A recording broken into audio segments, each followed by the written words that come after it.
Hey everybody, and welcome back. Today we're going to be breaking down the UFC 272 main card, which was headlined by Covington and Masvidal. A lot of bad blood in that fight, right? A lot of, I don't know.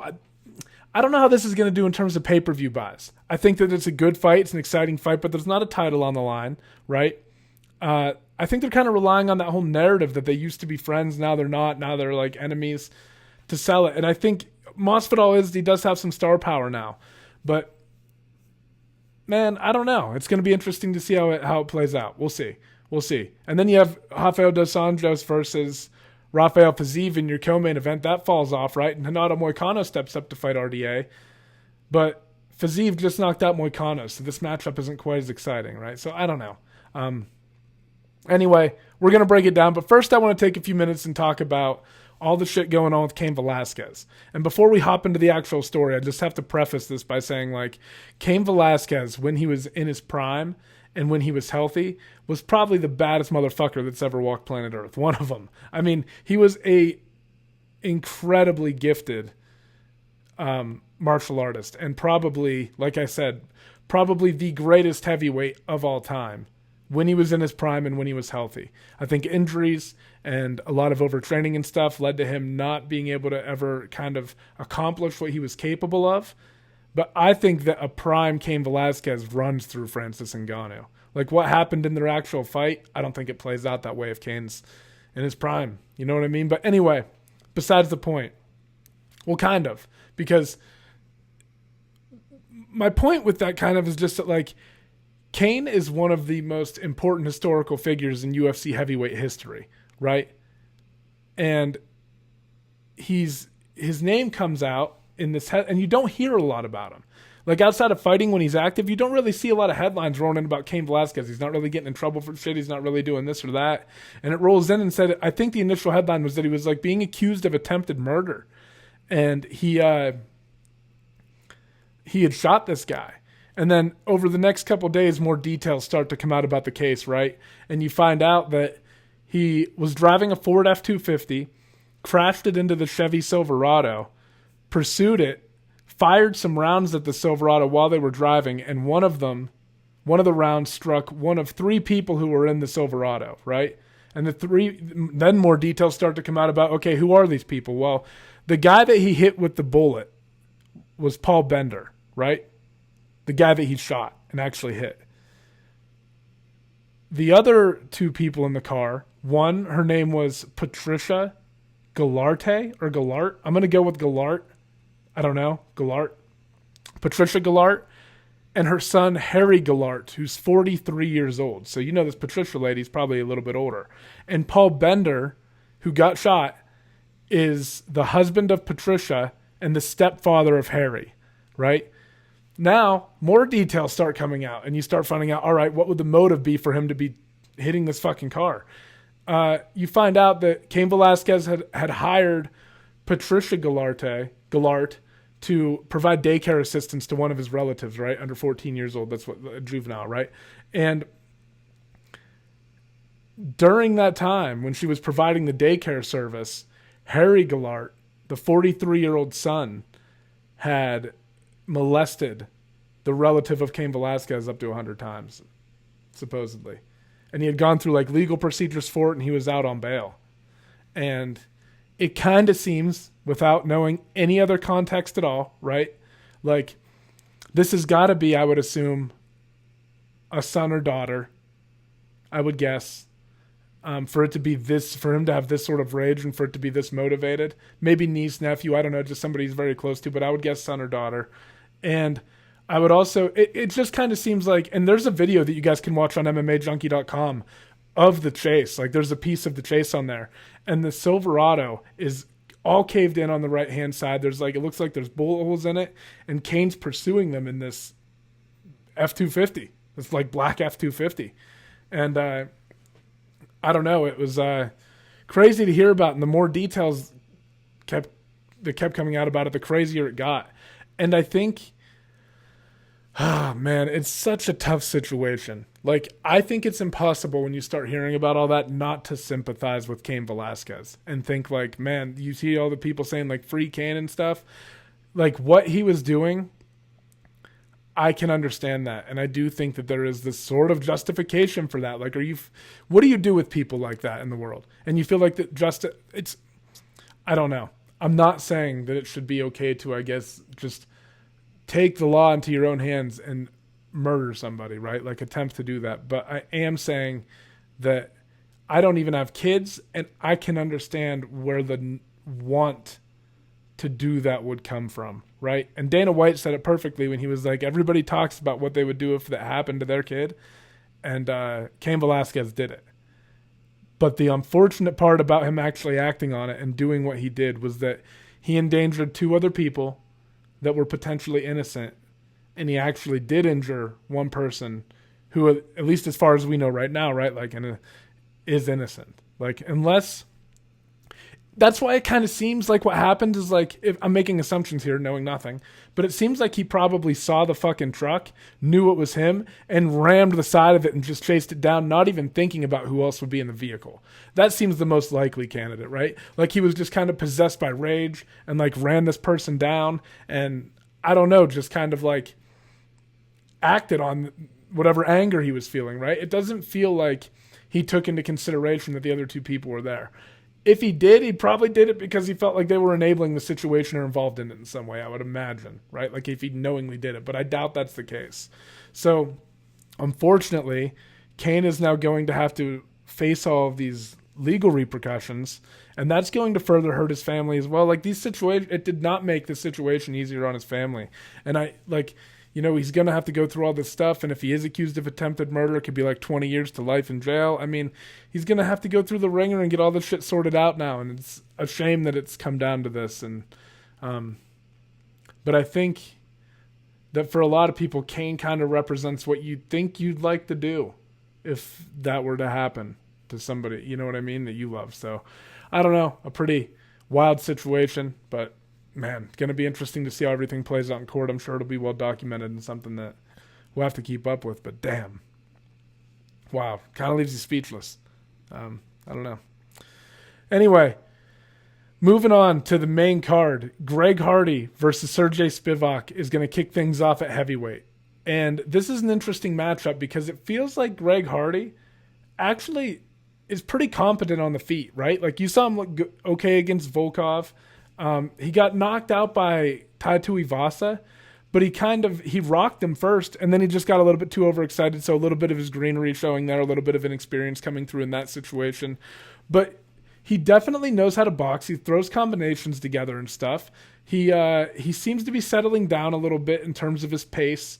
He uses decent footwork to walk guys backwards. I mean, he's not... everything's like not... The edges aren't all rounded out, you know what I mean? But he's still pretty damn good, and he's got a lot of power, and that makes him dangerous, right? So he's going to be facing off against a guy in Spivac who is coming off of a win over Alexei Oleinik. You know, well, that was his most recent win. He got knocked out by Tom Aspinall. But a lot of guys seem to be getting knocked out by Tom Aspinall, man. Like, Tom Aspinall is pretty goddamn good. So it's hard to put a ton of stock into that when judging this particular fight, right? I like to look at the Alexei Oleinik fight because if you watch Greg Hardy fight Marcin Tybura, he did very well in the first round, kind of dotting Marcin Tybura up, and then Tybura started getting a little bit loose in the second round. But once Tybura landed the takedown, it was over. I mean, it didn't look like Greg Hardy had any idea how to get up from the bottom. So I'm guessing that in the gap that he's had between his last fight and this one, he's going to put a lot of emphasis into working from the bottom and working to get back to his feet. Right? And what do you do if the initial takedown defense, the steps on the feet fail and you do have to work off your back? I would imagine that would be a point of emphasis. So I think we'll see improvements from him in that regard. But the reason that I really wanted to pay attention to the Spivac versus Alexei Oleinik fight is because Oleinik is well renowned for his grappling, right? And in this fight, you were able to see that Oleinik wasn't able to finish Spivac, and Spivac was able to gain top position at times. And when he was there, he was able to maintain it, right? Like in the second round, he kind of just framed off of Oleinik. Oleinik had a pretty good first round, but in the second, Spivac just kind of framed off him when they were in the clinch and ended up on top. Went for a guillotine at the end, lost top positioning, but Still felt like he won the round. And then he ended up on top position again during a scramble in the third round, and that's how the fight ended. So, I mean, you got to see that he knows what's going on the ground. And he also, you've seen him display wrestling offense in the past, right? Not that he's not good on the feet and stuff, but he is probably, I would guess, gonna have to lean on that against Greg Hardy if he wants to pick up a win. I think that standing on the feet with Greg Hardy is still a bad idea. I actually think that he actually kind of has a good sense of what's going on in terms of the range and distance. One thing about Hardy is he does seem to tire a little bit. I don't think he's figured out necessarily where he needs to fight to be able to maintain it. Like I said, he seems to have reined it in a little bit, but I still think he has to figure out how to fight at a consistent pace for all 3 rounds. That's a problem for a lot of heavyweights though. But in the striking exchanges, I actually think I'm giving the advantage to Hardy. I think you'll see him throw more kicks and stuff. I think that you'll see him land and it'll be impactful. The big question is going to be when they get into these clinching situations up against the cage, has he done enough work to A, prevent the takedown, and B, get back to his feet quickly when the takedown does occur, right? If he's fixed those things, Greg Hardy's an underdog in this fight. I think he wins. I think he surprises a lot of people. I think he looks good on the feet. I think that he hurts Spivac when he hits him, and I think Spivac's going to want to start initiating and pushing this up against the cage to avoid the power of Hardy, and that's where we're going to get questions answered. If Hardy hasn't worked on those things and hasn't taken the appropriate action to correct that, you're going to see Spivac just grind out a 3-round victory, I think. Or maybe pick up a TKO win because he puts him in a compromising position and just wails away on him, similar to how Tybura did. But if Hardy's put the work in and picked up on some things, I think you're going to see Greg Hardy win this fight. I think he's going to address that stuff. I really do. And I think that when somebody like that, purposefully addresses somebody who's as talented as Hardy is, addresses an issue like that, I think they can make pretty drastic improvement pretty quickly. I think I'm taking Greg Hardy in this fight. I think he wins by knockout. I think he's going to be able to stuff some takedowns, maybe find a way to get back to his feet, even if it's just by creating a scramble, right? Creating some momentum with his hips, off-balancing his opponent and scrambling up. If he can get back to his feet, I think Greg Hardy has a pretty decent chance to win this fight. So I'm going with Greg Hardy, man. I'm going with the underdog in this one. Call me crazy. Next is about at welterweight, and this will be the debut at welterweight for Kevin Holland. He's going up against Alex Cowboy Oliveira. Now, Oliveira is one of those guys, man, who is willing to put on a show, and he just has wild-ass fights, like his fight against Nico Price. Go back and watch any of them. He's crazy, and he's fun to watch. But his style leaves him open to getting damaged a lot, I feel. And you kind of saw this in the Randy Brown with somebody who is very sharp and precise with the striking. Randy Brown brought that jab out and then brought the right hand over top and caught him so fucking clean and then went through and strangled him, right? So he does leave openings for people who are more technically proficient than him, I think. And I think Kevin Holland, being long, lengthy, having fought the people he's fought at 185 pounds, having gained all the experience that he did at a weight class heavier than where Oliveira fights, right? Kevin Holland's coming down in weight to 170. Oliveira has floated to 155.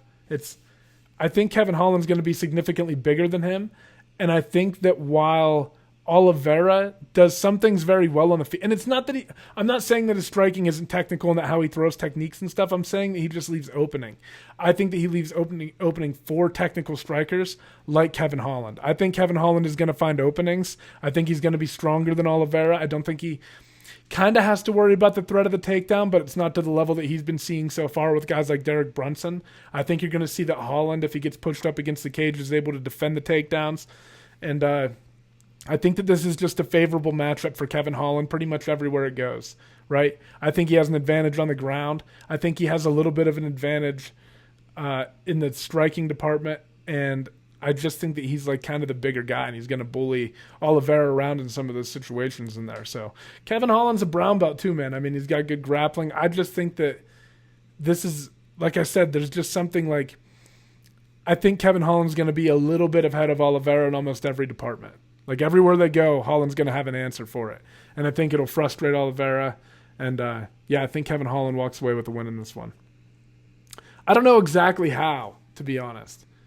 You know, I'm kind of leaning towards a decision. I think Oliveira will be kind of hard to finish, but I do think that Holland will take advantage of, like I said, those gaps that Oliveira leaves in his game that allow him to be hit.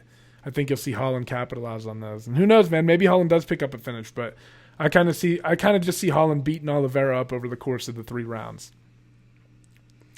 All right, moving on. We got Edson Barboza. Why do I keep saying Barboza? Edson Barboza versus Bryce Mitchell in a featherweight bout. Now, Bryce Mitchell has looked phenomenal on the ground, right? When he gets guys there, like you saw against Matt Sales, he hit that twister, right?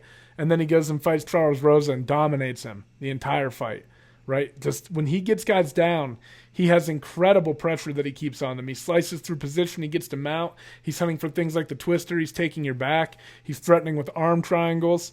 And he's he's very good at passing, right? Just constantly cooking you from the top. And Edson Barboza is known as more of a striker, right? Obviously, but has had a lot of experience against high-level wrestlers, right? This guy's fought Kevin Lee. This man has fought Khabib. He's felt that. He's felt world-class. Like, we're kind of figuring out, we know kind of when you look at what Bryce Mitchell did to Charles Rosa, and Charles Rosa is a legit black belt. Like, yeah, it's world-class, but, like, Khabib is, like, the elite of the elite, right? Barboza's felt that, and it's going to be interesting to see I know that, like, Bryce Mitchell's like, I'm a fighter. This is not a striker versus grappler matchup, but I do think that Bryce Mitchell's going to find that he doesn't want to stand up with Edson Barboza very long. That's not the path to victory here.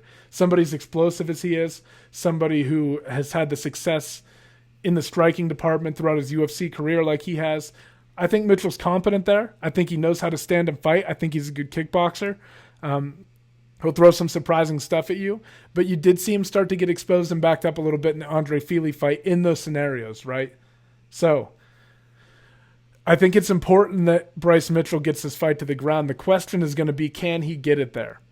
And you did get to see one of the things that I really do like about Bryce Mitchell is the fact that he chain wrestles so well. Like when he gets in on a single leg, if the first attempt fails, he's just pursuing it relentlessly and going through different sequences until he gets you to the ground, right? So that's something that was nice to see in the Fili fight against a guy who is definitely competent.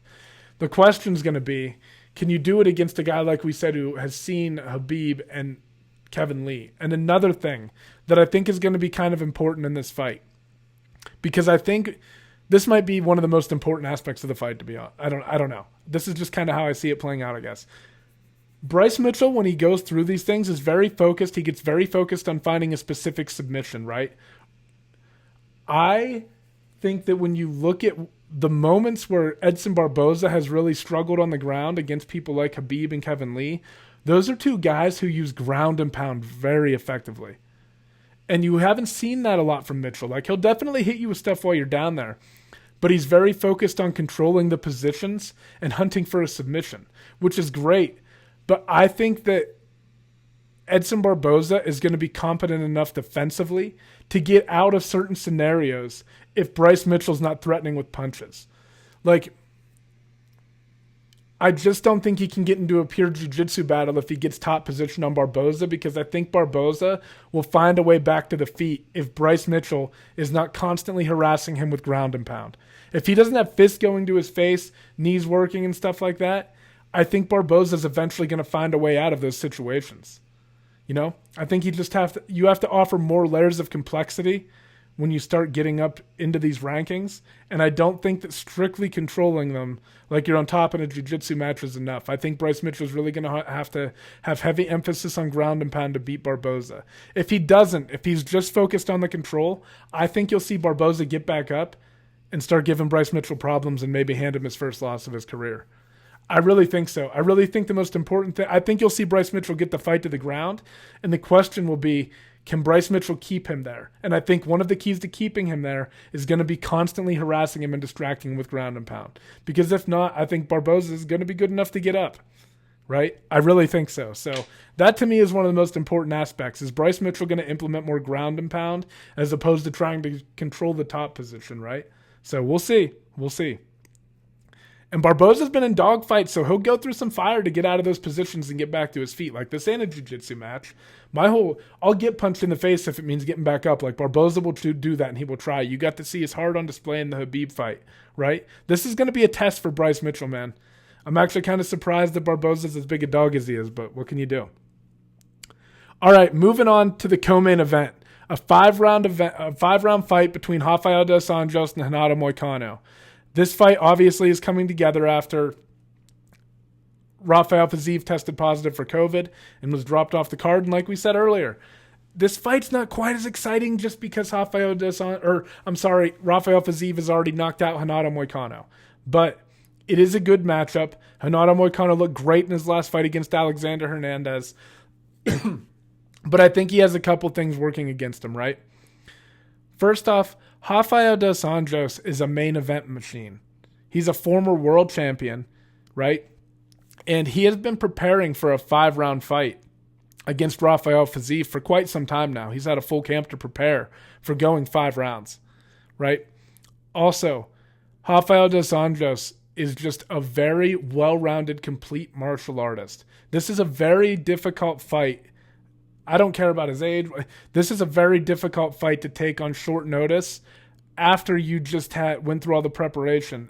I'm telling you, there's like something about, like, sometimes short notice fights work out, but there is something I think about going through an entire camp and then going through the actual fight and like going through that actual battle, like the whole mental thing. Like, once you go through that, there has to be like some sort of dump afterwards. And maybe some guys respond to it better than others. I don't know.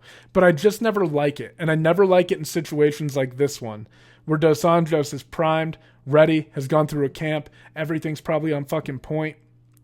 He's been preparing for a guy who's a lot more dangerous on the feet than Fiziev was. Or he's been preparing for a guy who's extremely dangerous on the feet and Fiziev. And Moicano's probably not quite as dangerous in that specific department.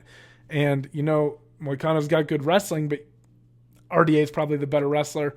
Like, this is just a tough spot for Moicano to be in. Maybe he pulls it off. Moicano's got some slick-ass striking, man. He does some great counter work. But I don't know that it's going to be enough to beat RDA on short notice. RDA is the fucking animal. He is. And you can tell that he works hard because his cardio always comes through in fights. I mean, if you look at when he won the title from Anthony Pettis, he just fucking put it on him and never stopped, right? RDA is one of the baddest motherfuckers in the history of the lightweight division. I love watching RDA. He's one of my favorite mixed martial artists to watch fight because he's so well-rounded. And I just think that Moicano might be able to expose some things in the striking department. Like I said, he might be able to find some openings and counter and maybe eclipse RDA or maybe gets him hurt and maybe just outpoints him. But I really kind of feel like, personally, RDA has the edge in this one. He has the experience. And Moicano's only main event, by the way, has been against the Korean Zombie, and he got finished in, like, no time at all. Right? So, there's not a lot. I don't know. There's just not a lot that's giving me confidence in picking Renato Moicano in this fight.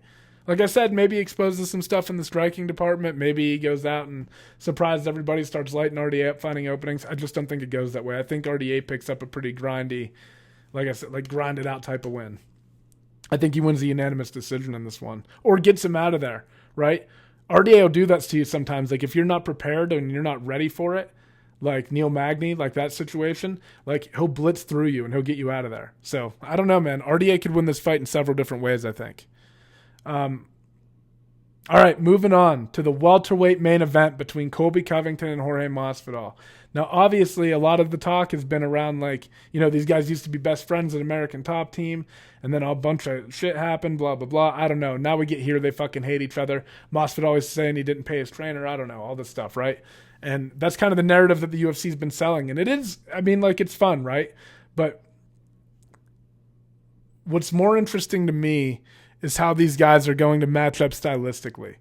Colby Covington is obviously much more, I think he's going to have an edge in the wrestling department, especially offensively, right? He'll be able to offensively wrestle better than Jorge will. But Jorge has great takedown defense. Jorge, I think, is going to be smoother on the feet than Colby. But the thing about Colby is he is always keeping volume in your face. And he is a good boxer. Like, he has a very firm understanding of range and everything, head movement. He throws combinations. He has good timing, you know. And despite the fact that he might not have that one-shot knockout power, you definitely get to see that he hurt Usman a couple times in both of the fights that they had, right? He's tough. He can take a shot. Colby Covington is fucking good, man. His cardio is on through the roof, very well-rounded. And he can do two of the most fundamentally important things in MMA, I think, and that's box and wrestle. And he does them both very well, right? The question is going to be, can Jorge keep his back off the cage? Can Jorge keep this fight in open space? Because if they get there, I know that Colby's a good boxer, and Colby will probably try to keep the pressure on him, etc., right? He'll do all this stuff.